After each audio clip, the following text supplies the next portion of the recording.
Madame la Présidente, Madame la Ministre, mes chers collègues, le texte sur lequel nous sommes amenés à nous prononcer ce soir n'est pas un texte comme un autre. Il vise à reporter l'élection des membres du Congrès et des assemblées des 3 provinces. Cette proposition de loi organique est la conséquence directe d'événements d'une gravité exceptionnelle en Nouvelle-Calédonie.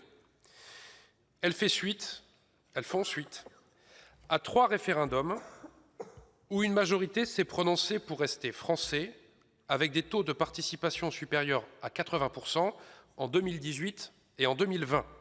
Celui de 2021 s'est déroulé dans les conditions que nous savons. Autre élément, le démarrage du processus de dégel du corps électoral, prévu depuis longtemps et à un moment qui avait été accepté par tous. La suite, on la connaît, la mobilisation d'une base militante radicalisée conduisant à une insurrection le 13 mai 2024, avec un bilan humain extrêmement lourd, des tués, des blessés, des dégâts matériels estimés à plus de 2 milliards d'euros et de graves conséquences pour le quotidien des habitants. Depuis, 10 000 habitants ont quitté la Nouvelle-Calédonie.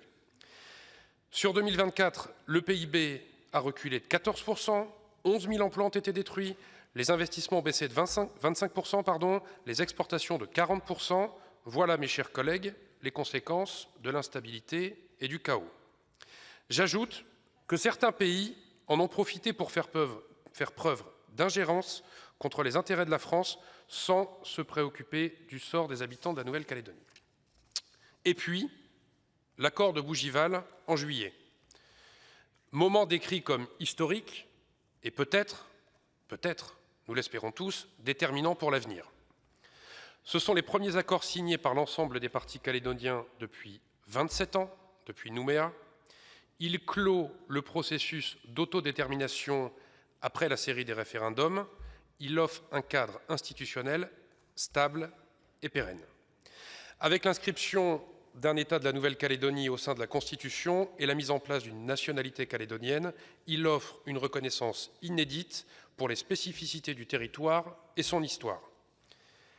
À travers une série de dispositions sur la répartition des compétences, sur le corps électoral provincial en vue des prochains scrutins, mais aussi pour le développement économique, l'accord vise à apporter des réponses concrètes pour stabiliser la situation et à ouvrir des perspectives pour l'avenir.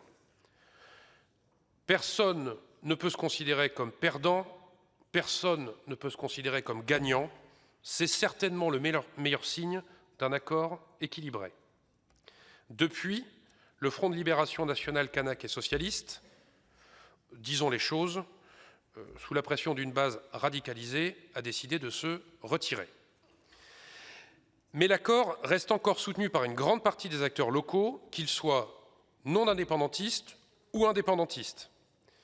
Maintenant, il va falloir une modification de la Constitution et une consultation des Calédoniens par référendum. J'allais dire, le chronomètre est lancé.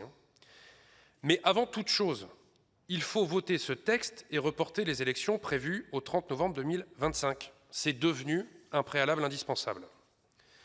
Nous avons le devoir d'agir en responsabilité, déjà pour éviter le chaos sur place et aussi pour créer les conditions de la réussite de l'accord de Bougival. Pourtant, plusieurs l'ont dit, ce texte a fait l'objet d'une tentative d'obstruction totalement irresponsable de la part de députés à l'Assemblée nationale.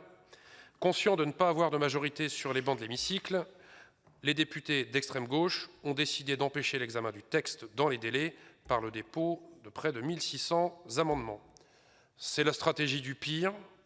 Vous me direz, c'est en droite ligne, c'est en totale cohérence avec la ligne politique. Si cette loi et le décalage des élections n'étaient pas votés, que la date du 30 novembre était maintenue, il se passerait quoi sur place? Personne ne peut répondre à cette question. Et nous n'avons pas le droit de prendre en otage l'avenir de la Nouvelle-Calédonie. Ce dont on parle, c'est du quotidien de nos compatriotes, de leur sécurité, de la stabilité que la République doit avoir la capacité de leur apporter. Le groupe Les Indépendants soutient pleinement les objectifs de ce texte. Je vous remercie de votre attention. Merci, chers collègues.